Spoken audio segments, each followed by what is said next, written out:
Hello, my name is Scott Bridge and you are watching the Butler Beat. The College of Communication here at Butler University has been putting on the first ever Conference on Ethics and Public Argumentation. A variety of speakers have been here at the campus all week, speaking on a variety of topics, and one of those speakers is my guest today. Dr. Sean Jacobs is a native of South Africa. He earned his PhD in politics at the University of London, and his CV also includes fellowships at NYU and Harvard. And Dr. Jacobs is on the faculty at the New School in New York City. Dr. Jacobs also has a blog that we're going to start off by talking about originally, and that is Africa is a Country, a very interesting title. So tell me about Africa is a Country. So I started this blog in roughly around 2004, and at that time I used the blog was called Leo Africanus. I don't know if you know the story of Leo Africanus. It's quickly 16th century Moroccan diplomat who grew up in Spain but went back with his family to Morocco. But to make a long story short, his uncle was a diplomat. He had been hanging around his uncle, traveling in North Africa. He gets abducted by pirates who takes him to Rome, where he works for the Pope. And his original name was Hassan al-Wazan, and he changes his name to Leo Africanus. He works as an advisor to the Pope, and he writes a book called The Description of Africa, which is sort of a mix of, hyperbole, fact, just making things up. And this book became really important about how Europeans understood Africa. So in a way, I was sort of playing with the idea that I was, pretending to be Leo Africanus. But not a lot of people. There were some people reading. I had a little core audience, people reading the blog. But it didn't have like a broad appeal. And I had a habit of sometimes writing posts, and at the end, if I was exasperated, I would say, yeah, and Africa is a country. So roughly around the 2008, the election between McCain, Palin, and Obama and Biden, there was an incident where Palin was rumored to have said something like, Africa is a country. And I just had this brain, I was like, that's it. I'm going to call this blog I think it was the next day, I just changed the name to Africa as a Country. So literally, of course we don't believe that Africa is a country. It's to mock.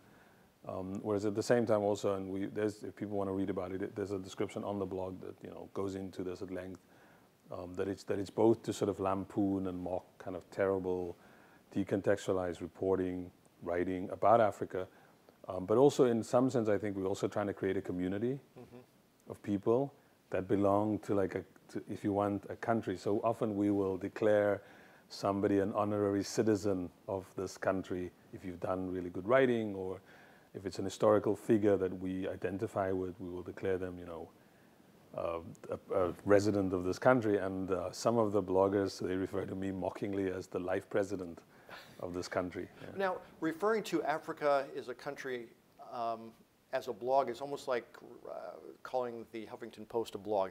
I've been on your site. There is a lot more to it than just blog posts. So could you talk about that? Right. So it started off with me initially just writing by myself, and roughly around 2009 when I changed the name, I think it was in April or in the summer, I started also to recruit other people to write with me. So it's a range of people, graduate students, mostly like graduate students in English, in history, in political science, a couple of academics from across the U.S., people based in Africa, in Nigeria, in South Africa, Kenya, Malawi. So the UK, Belgium, France. So yes, it's not a blog anymore. It's definitely now a website. I think we probably want to use the word website more and more. A site, and in the old language, in Web 1.0, people have called it a portal. So it is like a one-stop shop, a place where you can go if you want to read about critical essays on short, punchy essays on film, on media criticism, photography, but also provocative pieces. And occasionally we will publish something, often with, we are being solicited or asked to publish it on topics like when Binyavanga Wanana, the Kenyan writer, came out, his essay, where he declared that, I'm gay. that was published first on Africa as a Country. So yeah, it's not a blog anymore. It's a little bit more than a blog. Oh, it's much more than a blog. I think it was in it was in 2008. You told Brooklyn Independent Television that you described it as an irreverent take on U.S. media and the way it covers Africa. It seems like it's morphed into more than that, though. Right. So initially, I think the impetus was on reacting to bad writing, occasionally praising people, occasionally, because it was few and far between, like occasionally praising good writing, pointing out to people, there's a good piece of writing, go read that, or there's a good piece of, television or radio report. But after a while, people would point out to me that that's fine, but it's not a great strategy to always to say that you have a problem with bad writing or decontextualized writing and not offer something along with that as an alternative. So that's when we decided, okay, we have to also step out from wanting to control this. We're not the last word on what Africans think. We should let other people, speak. So it meant like starting to get people to write original pieces. People, not only just people based on the continent, but also people based here. So yeah, the content has moved from something that was reactive to also trying to intervene in conversation. So there's a number of writers on there from South Africa, from Nigeria, from Malawi, and also children of African immigrants who live in the West, particularly in Western Europe and in North America, who now write for the blog also. Yeah. I noticed there was one recent blog post, I think actually you linked over to a travel log post that had been put on by an older couple who had visited South Africa and were quite amazed at the modern roads. Yeah, yes, yeah. Exactly. And I got the feeling that was put on your site with tongue firmly planted in cheek. Those are those ones where you feel bad when you put them up, because you're thinking this is a couple who just wanted to. They were very sincere. Yeah, they're very sincere, but at the same time you're almost kind of with there's a certain sense of exasperation, like at this late hour. Why would people still have that kind of view? I mean, and I think it may not just be people going to Africa that have those kind of views. There's also Africans who often have very decontextualized understandings of North America. They think that the bait out of North America might be Rush Limbaugh, that all Americans are militaristic or materialistic, and then they come here and they say no. America also has its own. There's multiple histories here. Howard Zinn's work points to a different kind of American history that many Africans or Europeans don't know about, and then they just have this idea of a kind of an empire, or they think that everything in America is glitter and high tech, and then they realize no, there are big potholes also over here. So I think you're right. This appeared, I think, right before April Fool's Day. So there was a little bit of kind of ingest, but I think I felt sad putting that up because I realized this is an old couple. They're probably nice people, but why? Why do they still do this? Yeah. It was interesting that at the time that apartheid formally came to an end in the early mid-90s, that was also about the same time that the internet first began to change our world forever. Talk a little bit about how the internet is changing Africa both in and outside, people's perceptions of it as well as the inside of the continent too. I mean, so I think there's a sort of a series of dates that you can place sort of you could say like 1995, 96 is really when the internet becomes big here in the United States, when people go online outside of sort of the scientific community and the military. So, and I remember actually that's when I arrived first in the United States, and we were sort of playing around with email and making rudimentary blogs. And then, in the early to late, sort of the early 2000s is when the whole weblog thing happened. Personal blogs, people being sort of opinionated, posting photographs maybe, or posting, a short piece of writing. Then roughly, I think when Twitter comes into, I think 2006 or 2007, and then you have Facebook, I think that's changed the nature of the conversation. So when people used to post like long blog posts, and that's where you would get your first information, a photo or a little quote, Now I think blogs, or if you want websites, are limited or reserved for sort of longer opinion pieces. And Twitter and Facebook, but mostly Twitter, is where you have this kind of real-time spitfire, just reacting. And you can see parallels to those kind of, with those developments also on the African continent. Of course, it differs from country to country. So, you know, much of when I make this argument, I think a lot of this is probably relevant to, say, countries like Nigeria, Ghana, Kenya, South Africa, with certain variations. But essentially, sort of the beginnings of it is mostly North Americans, Westerners, you know, writing, somebody who's gone to work in, say, Kenya or Nigeria, South Africa, and writing about it from like a Western locale, mostly white, academic, policy wonk type, a graduate student. Then I think that's changed when Twitter came. When Twitter became a thing, and more people had access to it on whether it was a smartphone, also sort of a rudimentary smartphone. Also for Africans, it meant that in real time they could now respond. This is, you know, like late 2000s, the Nords. That I think changed the conversation. So it also meant like now Africans could be part of a conversation, and if something really, you know, dumb or stupid appeared on the internet or decontextualized, then in real time they could respond to that. That then also changes like the job of something like Africa as a country. So we don't have to do, you know, those kind of in real time. We can do that on Facebook. We can also do that on Twitter. On the continent, I think, specifically, if you take, say, the case of South Africa, I think it's being complicated by questions of the kind of racial legacy of South Africa, which is South Africa had a media that it was primarily geared to the white population. On the margins, there were media that existed for black people.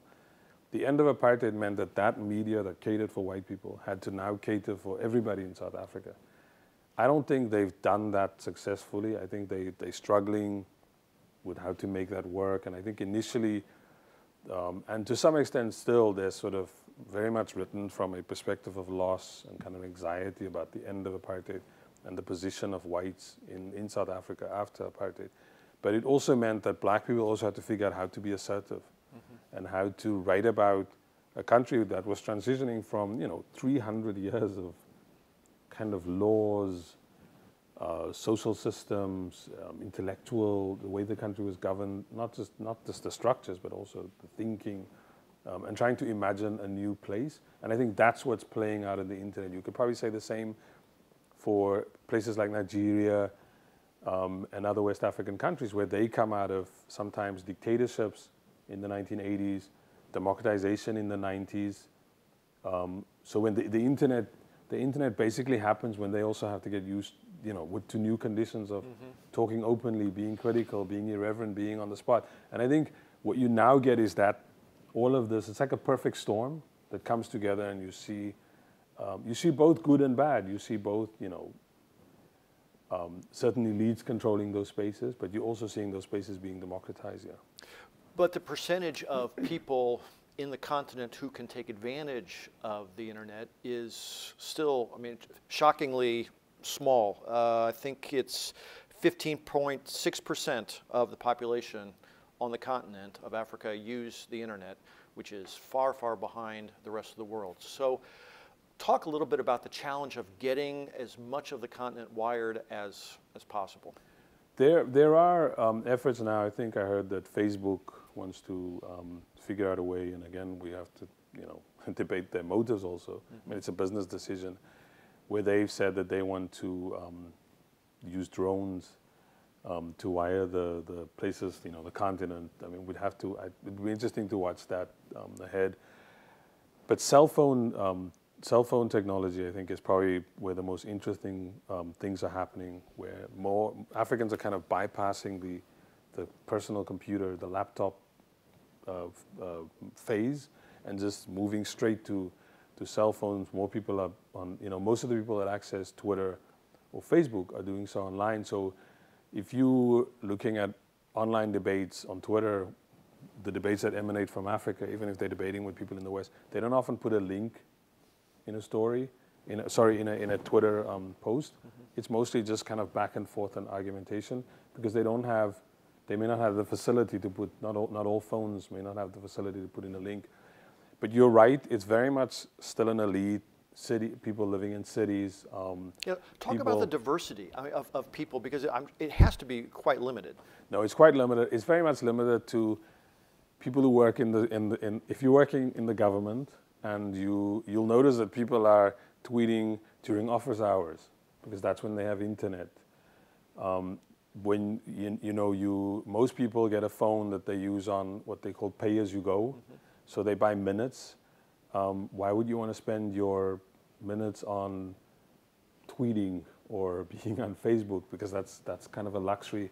So it's mostly, it is definitely literary elites, cosmopolitan types, people who travel in and out, who have access to money, access to resources.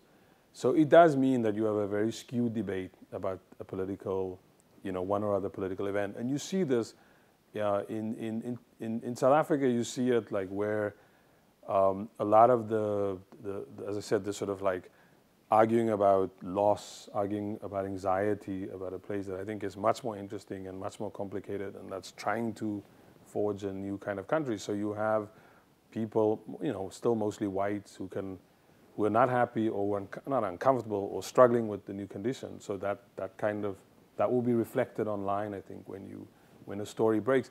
But at the same time, a lot of that is changing. It's impossible for political parties or newspapers or institutions who want to spin an event in a particular kind of way. They're not able to control that anymore so much, because you have lots more young, wired young black people in South Africa, or young Kenyans or young Nigerians who can talk back. But again, and I agree with you, we have to be careful not to overgeneralize about who's doing this. It's very much, as I pointed out, we can summarize it as people who live in the cities, people who do this while they're at work, or who have the money and the resources to do something more than just by pay-as-you-go on their cell phone. So if we were to have this same conversation 20, 30 years from now, are we looking at a drastically different population in Africa which is using the internet? I hope so. I mean, I would love to have a much more wired, much more democratic space. Are the governments in many of the countries making the effort to try to bring that to their populace? If you don't, the problem is, I think, about democratic traditions. I think this is I don't think you can rely on the state, an African state, to make that possible. We would love for the state to provide affordable telecommunications, access to technology. I don't think the average African state is going to do that, because it's not in their interest to have for these ruling elites to have populations that are informed, that could exercise their democratic rights. So I think it is going to be citizens. People will have to do this by themselves. They're going to have to insist that the state do this. Some states pay lip service. I think the South Africans, for all their issues, have done a lot more in trying to get people to be online. In Kenya, I think it's more citizen-driven initiatives, sometimes with the help of big corporations, because it's business interest, because it's a massive market. Second largest population continent, anyway. Right. So yeah, I hope that we're gonna get a much more wired population on the continent. Yeah. So this may be more economically driven than politically driven? I think by then, I think right now it's a mix. I think in some instances, like I just read yesterday or the day before, that the Ethiopian government has quite a sophisticated surveillance state going on. I mean, in a country where not many people are online, but that's because they're trying to control the online activity of dissidents, people who live outside Ethiopia. Some governments are the Rwandese government. I mean, it's an interesting case where Paul Kagame, the president of the country, is online all the time, and his ministers, other government officials, spinning, whether it's repression, or in the case where there was a murder of a Rwandese dissident in South Africa. So they're online, they're in real time debating. So to some extent, yes, there are political factors driving these decisions. In others, yes, it's economical. If it's proven that that's a great market, then yeah, you'll see even American corporations getting on the act. I mean, the best example I think that compares here in the United States, you have Fox, who generally, I think their tone is kind of anti-immigrant, not very welcome to the idea that America has a large Spanish-speaking population. But a couple of years ago, maybe 2 years ago, I think Rupert Murdoch, or whoever's working for him, advising him, had a brainwave and noticed that there is this growing Latino population. And if you look at the channels that he's created, I think one is called Fox Latino or Fox Latina, the mergers that he's created between, Spanish-speaking channels and some of his American channels, the way that they've adapted telenovelas, like the Ugly Betty was an interesting, So if it makes economic sense to you, you'll try something. I could see how that could happen. Yeah. Do you foresee that the educational systems are going to have to change also so that people can use the internet to its utmost benefit? It will have to change, but it will sometimes might be despite it. Like if you go to South Africa, the average, 15-year-old, 13-year-old, they understand how to write in text language. Your 10-year-old nephew will show you how to operate a cell phone, will know how to, with sometimes a very rudimentary smartphone, know how to use it to, play games with it. And as I was mentioning, in Kenya, there are all these initiatives, despite the government, where people create ways for people to send money over the internet, using some app. So sometimes despite the schooling system, despite the state, people will do this. But there are instances where I think some governments have realized we have to let our population have access to, iPads or other tablets, so they can learn how to use them. Yeah. But there are also some governments, China comes to mind immediately, that have ways of limiting the types of things that people can access on the internet also. I don't know of any case on the African continent like that, maybe except for Egypt. I think in Egypt there were attempts to shut down the internet, find ways of things that might be considered anti-Muslim, right, or anti the military right now. So right. I think there's maybe I think many of these governments they haven't really figured out that game, except for the Ethiopian case that I've mentioned, where the government seems to be ahead of the curve on that. But in generally, most of these governments, I don't think they've caught on to what's happening with the internet. Well, there's one case in Mozambique. There were, about 2 years ago, there were these riots around inflation that had effect on like the price of like staples like bread and certain kind of disposable goods that people have to use in their daily lives. So there were these what people call bread riots, and the government working with there's a disputes about these, but the South African cell phone company that runs the biggest cell phone operator in Mozambique shut down the system because people were using the SMSing, basic SMS to tell people where to meet, where the protests, and it was shut down during that period. On the other, in Nigeria, in 2012, January 2012, there was Occupy Nigeria, and the internet using the hashtagging, making videos, putting them online. I think the government there wasn't that smart about what was happening with the internet yet. They hadn't figured it out.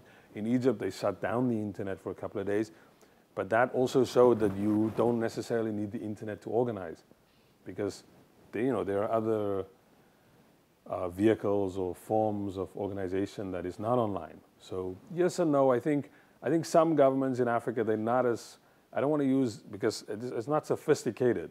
I think it's not necessarily being sophisticated. I think the internet is not a sufficient threat yet, and with the exceptions that I mentioned, the way that the way that Ethiopia relates to the internet with surveillance, or the way that the Rwandan government takes a very proactive approach to internet discourse, trying to control it. In general, I think most governments, because of this digital divide, can still avoid new media as a space to control. Yeah. Would you say that, or would it be fair to say that the majority of the internet users in Africa, perhaps similar to here, are younger? Yeah, definitely. So would the internet users of today be the people who are in charge of the government tomorrow? Not necessarily. There are these graphs that show you that the average African leader is 70, 78, 79, like 90 years old. Sometimes there are disputes about their birthdays. But so in general, yeah, I'm not sure if they're going to be the government. Maybe another generation. 2 generations. 2 generations from now, they'll be the government. But by then, I mean, the internet surprised the web, the internet, the way technology is changing so quickly is really it throws you a curve. Like what we're talking about right now, by maybe 2 years from now, it's passé, because then the whole of Kenya might be doing their politics online, or in South Africa, as I think, and I watch South Africa more closely. I think 4 years ago, the way that public debate happens in South Africa was very different from the way it's happening now. I think then you had this sort of wide opposition, controlled. Like if you try to understand South African debate by looking at the internet 4 years ago, you wouldn't have had a sense of kind of popular energy, like what young black people think of what's going on in their country. Right now, I think it's very different. The Democratic Alliance, which is the second largest party in South Africa, and that's relative, they have 20% of the vote, to the ANC's roughly sort of 66%. They would control, I think, not control, but they would have a sense of steering online debate. I think that's not, and with sort of allies in the mainstream media, that's not the case anymore. The Economic Freedom Fighters, which is a group run by a former youth leader of the ANC, they totally figured out the Twitter. Mm-hmm. They've totally figured out what media they should be interviewed by, that will go on a SoundCloud, and then it's going to be posted on Twitter later, and everybody's listening to it. They know that certain channels, like there's a channel in South Africa called E-News, or the SABC, put every video on YouTube, so they're going to be interviewed by those stations. So I think they've become more savvy, and as a result, I think the public debate, even in places like South Africa, online, those debates become a little bit more democratic than they would have been, say, 4 or 5 years ago. So it's easy to be one can be depressed by the numbers, but I think the technology means that it is changing really fast. Yeah. Dr. Jacobs, I hope you come back in about 10 years so we can talk about this. I hope so too. Thank you very much for having me. Thank you very much. Mm-hmm. My name's Scott Bridge, and you are watching the Butler Beat.